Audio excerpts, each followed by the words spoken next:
یا دو برادریوں میں یا دو خاندانوں میں یا دو ملکوں میں، آپ دائرہ وسیع کر لیں، دو گاؤں میں، دو چودھریوں میں، دو وسیع کر لیں، البتہ دشمنیاں دو ہی میں ہوتی ہیں، ان میں دوستی پیدا کرنے کے لیے آپ جھوٹ بولیں، یہ جائز ہے آپ کے لیے کہ بھائی فلانے گاؤں والے آپ کے لوگوں کی بڑی تعریف کر رہے تھے، وہاں جا کے کہیں بھائی فلانے گاؤں والے آپ لوگوں کی بڑی تعریف کر رہے تھے، آپ کہیں عبداللہ صاحب آپ کی تعریف عبدالغفار صاحب بڑی اچھی طرح سے کر رہے تھے، حالانکہ دونوں میں اللہ نہ کرے دشمنی ہو، تو عبدالغفار سے جا کے کہیں بھئی عبداللہ بھائی آپ کی تعریف کر رہے تھے، عبداللہ بھائی سے کہیں آپ عبدالغفار کی بڑی تعریف، تو اس طرح سے کم از کم دلوں کے اندر رنجشیں ختم ہوتی ہیں اور دلیں قریب ہوتی ہیں، دل قریب ہوتے ہیں اور دونوں میں دوستی ہونے کا ایک امکان ہے، اور دونوں کو آپ ایک جگہ جمع کر لیں، ان کو کہیں بھئی ہمارے یہاں دعوت ہے، ان کو نہ بتائیں کہ ہمارے یہاں دعوت ہے، ان کو بھی بلا لیں، ان کو بھی بلا لیں، دونوں تو کم از کم کہہ رہے ہیں کہ مطلب سلام دعا تو ہو ہی جائے گا، اس طرح سے دھیرے دھیرے دوستی ہو جائے گی۔ تو ایک مقام تو یہ ہے، اور دوسرا مقام ہے جنگ کے میدان میں، لڑائی کا میدان ہو، ہے نا، ایسے افراتفری کا، مصیبت و بلا کا، ہندو مسلم رائٹ، یہ تمام سب چیزیں، ایسے موقع پر جبکہ آپ جو ہے جیب میں پستول لیے جا رہے ہیں، کوئی پولیس والا پکڑا، اے رک کیا ہے تیرے ہاتھ میں، تو ہمارے ڈر کے کہیں گے پستول ہے، غلط بات ہے، آپ جھوٹ بول سکتے ہیں، جائز ہے، اے مسلمان ہے کہ ہندو ہے، کچھ نہ بولیں، چلے جائیں آپ، سمجھ رہے ہیں، اگر جان کا خطرہ ہے تو یہاں تک کہ اسلام نے اجازت دی ہے کہ اگر وہ کہہ رہا اللہ کا انکار کرو تو جان بچانے کے لیے آپ کا دل مطمئن ہو تو آپ انکار بھی کر سکتے ہیں، سمجھ رہے ہیں؟ تو جنگ کے موقعوں پر جنگ ہو رہی ہے اور دشمن آپ کے پیچھے ہے، آپ دشمن کو جو ہے کیا کہتے ہیں ادھر سے ادھر ادھر سے ادھر پھیرا ڈال کے جھوٹ بول سکتے ہیں، آپ کو ادھر جانا ہے، آپ کہہ رہے ہیں ہم ادھر جا رہے ہیں، دشمن پوچھ رہا کہاں جا رہے ہو، کہہ رہے ہیں ادھر، تو ادھر، تو جنگ کے میدانوں میں جھوٹ بولنا جائز ہے۔ تو یہ دو دوستوں میں دشمنی ہو تو ان کے اندر دوستی کرانے کے لیے، اور جنگوں میں جھوٹ بول سکتے ہیں، جائز ہے۔ اور تیسری چیز ہے، تو یہ تو خاص مواقع ہوتے ہیں، تیسری چیز جو ہے یہ عام موقع ہے، اور آپ حضرات سمجھ رہے ہوں گے وہ کون سے موقع ہیں۔ بہرحال یعنی شوہر اپنے بیوی سے جھوٹ بول سکتا ہے، جائز ہے، اپنا کام نکالنے کے لیے اسے جھوٹ بول دے، جائے اس کے لیے بعد میں اس کو تنخواہ دے اسی بات پہ۔ اب یہ بات جو ہے اگر آپ عورت کو بتا دیں گے تو پھر تو مشکل ہو جائے گی، پھر تو آپ کی سچ باتوں کو بھی وہ برا مانے، وہ جھوٹ کہے گی تو جھوٹ بول رہے ہو۔ اسی لیے عورتوں کی فطرت ہوتی ہے وہ شوہروں کی باتوں پہ جو ہے کیا کہتے ہیں جلدی یقین نہیں کرتی ہیں، کیوں؟ وہ سمجھتی ہیں یہ کوئی نہ کوئی داؤں چل رہے ہوں گے۔ ایک صحابی رسول تھے صلی اللہ علیہ وسلم، وہ نبی کریم صلی اللہ علیہ وسلم کے پاس دوڑے دوڑے آئے، حضور نے کہا کیا ہوا؟ کہا حضور میری ایک لونڈی تھی، میں اس کے ساتھ سویا ہوا تھا، اب میری بیوی پتہ نہیں کہاں سے گھومتے گھومتے آ گئی اور اس نے دیکھ لیا، اور اس نے دیکھا تو جو ہے میں فوراً ہڑبڑا کے اٹھا اور اپنا مطلب کپڑا وپڑا درست کر کھڑا ہو گیا۔ اس نے کہا کہاں تم کیا کر رہے تھے؟ بولے کچھ نہیں، بس ایسے ہی بیٹھا تھا۔ بولے نہیں میں بیوی ہوں، مجھے چھوڑ کے تم ایک لونڈی کے پاس سوئے تھے؟ بولے نہیں میں نے کچھ نہیں کیا، میں بیٹھا تھا، میں اس کمرے میں ضرور تھا، میں نے کچھ کیا نہیں۔ کہا تو بیوی نے کہا اچھا ٹھیک ہے، اگر تم کچھ نہیں کیے تو قرآن پڑھو، قرآن پڑھو۔ تو اب ظاہر ہے اس حالت میں تو قرآن نہیں پڑھ سکتے، تو حضور صلی اللہ علیہ وسلم نے پوچھا، ہنسنے لگے حضور صلی اللہ علیہ وسلم، تو آپ نے پوچھا یہ بتاؤ تم نے کیا کیا پھر؟ کہا حضور مجھے جاہلیت کے زمانے کا ایک شعر یاد تھا، میں نے وہ شعر پڑھ دیا، تو وہ کہنے لگی ہاں ٹھیک ہے کوئی بات نہیں ہے، صحیح کہہ رہے ہو۔ تو وہ سمجھی قرآن پڑھ رہے ہیں۔ ہاں تو اس طرح سے جھوٹ بول سکتے ہیں آپ، اس طرح سے جائز ہے۔ اور یہ بدو لوگ ہیں، اگر آپ فصیح عربی ان سے بولیں تو یہ سمجھیں گے قرآن۔ ایک لڑکا مدینے کا مشہور واقعہ تھا مدینہ یونیورسٹی کا، اللہ بہتر جانے غلط ہے کہ غلط ہے کیا ہے، بہرحال وہ ایک ٹیکسی والے کو پکڑا اور جامعہ تک اس سے بات کرتے ہوئے بڑے فصیح عربی میں آیا، تو جامعہ تک جب پہنچا تو ڈرائیور تو سنتا رہا، تو جب جامعہ تک پہنچا کے آیا اور اس کو مطلب روکی گاڑی، تو وہ ڈرائیور بولتا ہے صدق اللہ العظیم۔ تو اس نے کہا کیا مطلب؟ کہا آپ قرآن ہی تو پڑھ رہے تھے، تلاوت ہی کر رہے تھے، آپ نے صدق اللہ نہیں کہا تو ہم نے کہہ دیا، ہے نا۔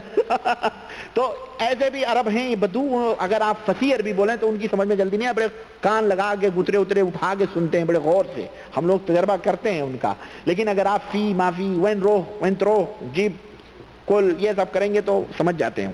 تو بہرحال یہ 3 مواقع ہیں جہاں آپ جھوٹ بول سکتے ہیں، بقیہ اوقات میں جھوٹ بولنا حرام ہے، سمجھ رہے ہیں۔ وصلی اللہ علی نبینا محمد وعلی آلہ۔ زبانی پوچھ لیں تو مہربانی ہوگی۔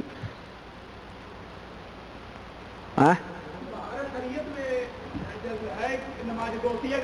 حاجت میں لکھا ہوا. ہاں اور یہ قادری صاحب فضائل سنت میں لکھتے ہیں کہ نماز غوثیہ کے بارے میں پتہ نہیں کس طریقے سے اس کو تھوڑا دیکھیں اور اس کے بارے میں بتائیں.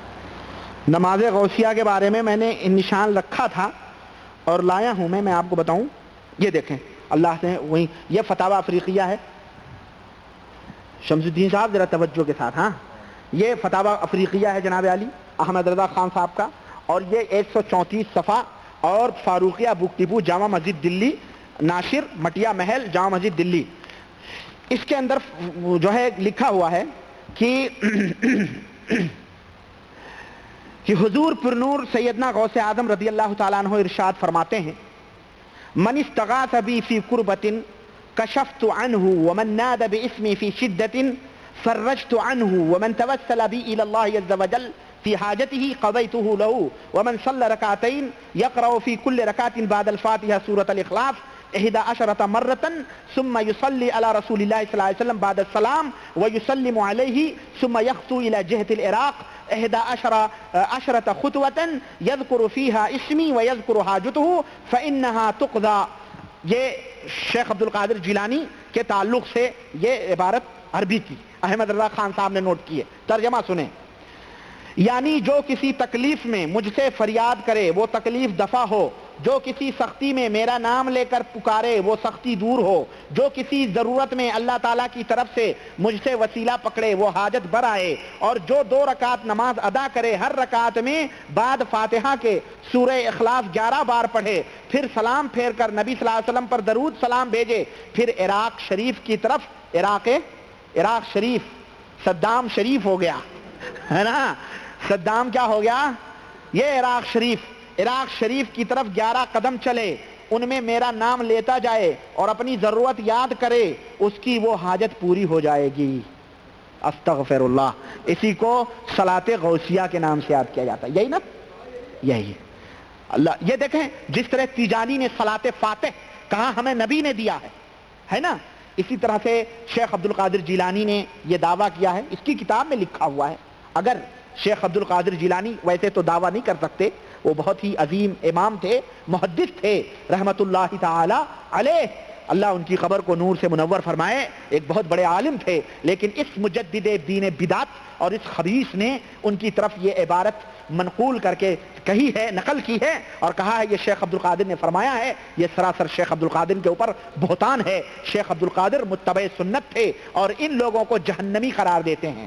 شیخ عبد القادر نے جو گنیت الطالبین میں ان لوگوں کو جہنمی کہا ہے. کیا کہا ہے؟ حوالہ میرے ذمے, آئندہ خطبے میں انشاءاللہ تعالی, آئندہ لیکچر میں انشاءاللہ تعالی میں اس کو لاؤں گا. ایسے لوگوں کو جہنمی قرار دیا ہے, یہ جہنم کے کتے ہوں گے یہ لوگ.